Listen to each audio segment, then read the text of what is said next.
नमस्कार, मी लतिका। आज आपण झटपट असं टोमॅटोचं थालीपीठ बनवूया। त्यासाठी बघा 3 मी असे शिजवून घेतलेले 15 मिनिटं काय केलेलं आहे, पाणी उकळलेलं आहे आणि त्याच्यामध्ये बघा मी शिजवून घेतलेले आहेत आणि मीडियम आकाराचे 3 होते बघा, अशा पद्धतीमध्ये 3 होते। तर आपण काय करूया, ह्याचं साल काढून घेऊया। साल बघा काढून घेतलेलं आहे वरचं, लगेच निघतं ते, 10 ते 15 मिनिटं जर उकळलं का नाही तरी चालेल। आता ह्यातलं काय करायचं, बी काढून घ्यायचं आपल्याला, थोडं थोडं जेवढं निघेल तेवढं नाही, अशा पद्धतीमध्ये बी काढून घेऊया आपण। बी काढून घेतलेलं आहे आणि हे काय करूयात आपण असं चॉपरमध्ये काढून घेऊया। तर बाकीच्यांचं मी काढून घेते। चॉपरमध्ये बघा मी काढून घेतलेलं आहे। त्याच्यामध्ये अर्धा इंच आल्याचं छोटे छोटे तुकडे करून घेतलेले आहेत। ह्याच्यामध्ये टाकायच्यात आपल्याला 2 हिरव्या मिरच्या तुकडे करून घ्यायचे, असे 7 पाकळ्या लसणाच्या। त्यात टाकायचे बघा आपल्याला अर्धा कांदा, मोठ्या आकाराचा होता। छोट्या आकाराचा जर असेल का नाही तर तुम्ही एक अख्खा जरी घेतला तरी चालेल। आता काय करणार आहे, चॉपरला हे एकदम बारीक करून घेणार आहे। जर तुमच्याकडे चॉपर जर नसेल ना तर तुम्ही मिक्सरला बंद चालू करून असं बारीक करून घ्या। चॉपरला बघा मी बारीक करून घेतलेलं आहे, पेस्ट अशी केलेली नाही बघा, असं दरदर करून घेतलेलं आहे। वाडगं घेतलेलं आहे, त्याच्यामध्ये आपण हे टाकून घेऊया सगळं। वाडग्यामध्ये बघा मी सगळं काढून घेतलेलं आहे। त्याच्यामध्ये टाकायचे छोटा 1 चमचा सफेद तेल, थोडंसं जास्त कमी टाकलं तरी पण चालू शकते। छोटा 1 चमचा धने जिरे पावडर, थोडासा ओवा घेतलेला आहे बघा, तो पण हातावर चोळून घेतलेला आहे असा। त्यात टाकायचे 7 ते 8 कढीपत्ता, छोटे छोटे तुकडे करून घेतलेले आहेत। थोडीशी टाकायची हळद, थोडीशी टाकायची आपल्याला हिंग पावडर। त्यात टाकायचे छोटा अर्धा चमचा मिरची पावडर, कलरवाली पण आणि तिखटवाली पण आहे। ह्याच्यामध्ये आपण 2 मिरच्या टाकल्या, तर तुमच्या तिखटाप्रमाणे थोडंसं कमी जास्त करायचं। थोडीशी कोथिंबीर, चवीप्रमाणे टाकायचे मीठ। त्यात टाकायचे छोटा अर्धा चमचा गरम मसाला पावडर। ह्यांच्या सगळ्यांच्या रेसिपी मी अपलोड केलेल्या आहेत। आता ह्यात काय करायचं, आपल्याला जेवढं गव्हाचं पीठ मावल तेवढंच टाकायचं। जर तुम्हाला नुसतं गव्हाचं पीठ जर टाकायचं नसेल ना तर सगळे पिठे तुम्ही थोडे थोडे टाकू शकता। नाही तर जर तुमच्याकडे थालीपीठची भाजणी असेल किंवा धपाट्याची भाजणी असेल तर अशा प्रकारे तुम्ही ती पण ह्याच्यामध्ये मिक्स करून करू शकता। आता हे मी घेतलेलं आहे गव्हाचं पीठ, ते पण मी ह्याच्यामध्ये टाकणार। एक छोटं वाडगं भरून घेतलेलं आहे, त्यातलं मी अर्धं टाकणार आहे।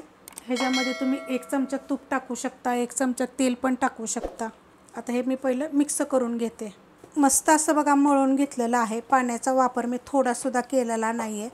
आणि आपण 1 वाडगं घेतलं होतं छोट्या आकाराचं, तर त्यातलं मी अर्ध्यापेक्षा जास्त टाकलेलं आहे। अशा पद्धतीत बघा मी मळून घेतलेलं आहे। मस्त असं मळून घ्यायचं आणि हे एक 5 ते 7 मिनटं काय करायचं, आपल्याला झाकून ठेवायचे। तेल लावायचं, थोडंसं झाकून ठेवायचं। झाकून ठेवलं होतं बघा, आपण आता बनवायला घेऊया। आता आपण काय करूया, थोडंसं पीठ घेऊया खाली आणि काय करायचं, असं हाताने थापून घ्यायचं। जरी पाण्याने जरी घेतलं किंवा तेलाचा हात जरी घेतला तरी पण चालू शकतं।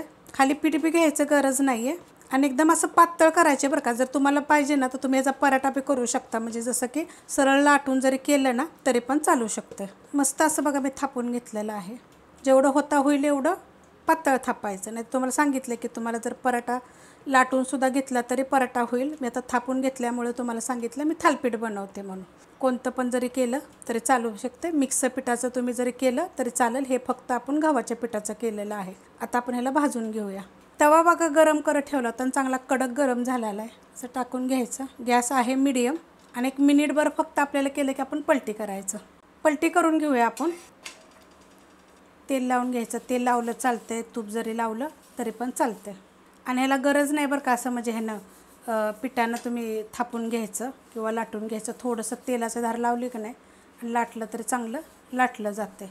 आता आपण काय करायचं, ह्याला दाबून दाबून ना मीडियम गॅसवर चांगलं भाजून घ्यायचं। खालची साईड आपण भाजली का बघूया, बघा मस्त अशी भाजली गेलेली आहे। आता आपण ह्याला तेल लावून घेऊया। आता हे तुम्ही टिफिनला नेऊ शकता, नाश्त्यासाठी बनवू शकता। आता तुम्हाला 3 ह्याच्यामध्ये जर तुम्हाला अजून जर जास्त बनवायचं असेल का नाही, पिठाचं जरा जास्त टाकायचं असेल तर काय करायचं माहिती आहे का, त्यातमध्ये तुम्ही छोटा अर्धा चमचा आमचूर पावडर टाका आणि मग पूर्ण वाडगभर तेवढ्या ह्याच्यामध्ये जर तुम्ही केलं तरी पण छान असं होईल आणि खूप सारे होतील। आता ह्याच्यामध्ये एवढ्या आकाराचे एक नाही 5 होतात बघा, मी जी दाखवले त्याच्यामध्ये। पण त्याच्यामध्ये मी पीठ तेवढंच टाकलेलं आहे आणि पाण्याचा वापर जरासुद्धा केलेला नाही आहे। मस्त लागतात बघा, ही चवीला 1 नंबर लागतात। तुम्ही जरूर करून बघा। मी राहिलेल्या अशा पद्धतीत बनवून घेते। रेसिपी आवडली तर लाईक करा, सबस्क्राईब करा, कमेंट करा आणि शेअर बी करा।